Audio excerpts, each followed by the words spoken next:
नमस्कार दोस्तों, आज के हमारे इस वीडियो में हम आपके लिए जया एकादशी की व्रत कथा लेकर आए हैं। कई वर्षों पूर्व स्वर्ग लोक में राजा इंद्र राज्य करते थे। उनके लोक में सभी देवगण प्रसन्न थे। परिजात पुष्पों से लदे नंदन वन में एक दिन देवराज इंद्र सोमरस का पान कर रहे थे। अप्सराएं उन्हें प्रसन्न करते हुए नृत्य प्रस्तुत कर रही थीं और कई गायक सुंदर संगीत प्रस्तुत कर रहे थे। मुख्य संगीतज्ञ चित्रसेन अपनी पत्नी मालिनी और पुत्र माल्यवान के साथ वहां उपस्थित थे। वहां एक पुष्पवती नाम की अप्सरा भी थी जो माल्यवान की तरफ आकर्षित हो गई। उन दोनों को एक दूसरे के प्रति आकर्षित देख देवराज इंद्र क्रोधित हो गए और बोले, हे मूर्ख, तुम दोनों मुझे प्रसन्न करने का आडंबर कर रहे हो, लेकिन तुम दोनों की एक दूसरे के प्रति आसक्ति मुझे स्पष्ट दिख रही है। इस भरी सभा में तुम दोनों ने मेरा अपमान किया है। मैं तुम्हें श्राप देता हूँ।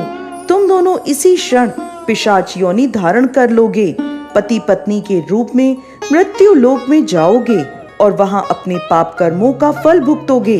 इंद्रदेव के कठोर वचन सुनकर माल्यवान और पुष्पवती अत्यंत लज्जित हुए और उसी क्षण वो दोनों पृथ्वी लोक पर हिमालय के शिखर पर पिशाच के रूप में आ गए। चारों ओर बर्फ ही बर्फ थी, ना खाने को कुछ था और ना ही पीने को। वो ठंड से कांप रहे थे। उन्होंने एक गुफा में शरण ले ली। एक दिन माल्यवान ने अपनी पत्नी से कहा, ना जाने हम कौन से पाप कर्मों को भुगत रहे हैं। इस प्रकार दोनों ठंड में गुफा में बैठे रहे।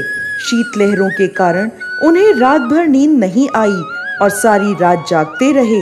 भगवान श्री हरि का ध्यान करते रहे। संयोग से वह दिन जया एकादशी का था।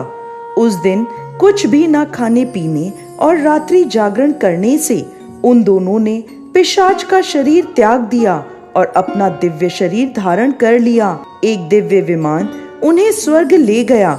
उन्हें देखकर देवराज इंद्र आश्चर्य में पड़ गए और पूछने लगे, तुमने ऐसा कौन सा पुण्य किया है जो तुम्हें मेरे इस श्राप से मुक्ति मिल गई? तब माल्यवान बोला, हे राजन, यह तो भगवान श्रीहरि की कृपा से हुआ है। हमने अनजाने में उनकी प्रिय जया एकादशी का पालन किया, जिससे हमें यह दिव्य शरीर प्राप्त हुआ है।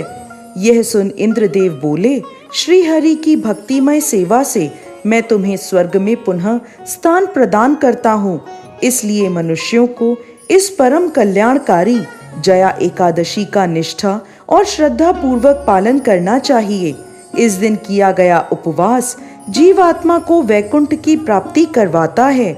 जो भी व्यक्ति इस कथा का श्रवण या पठन करते हैं उन्हें अग्निष्ठोम यज्ञ का फल प्राप्त होता है। जय श्री हरि विष्णु।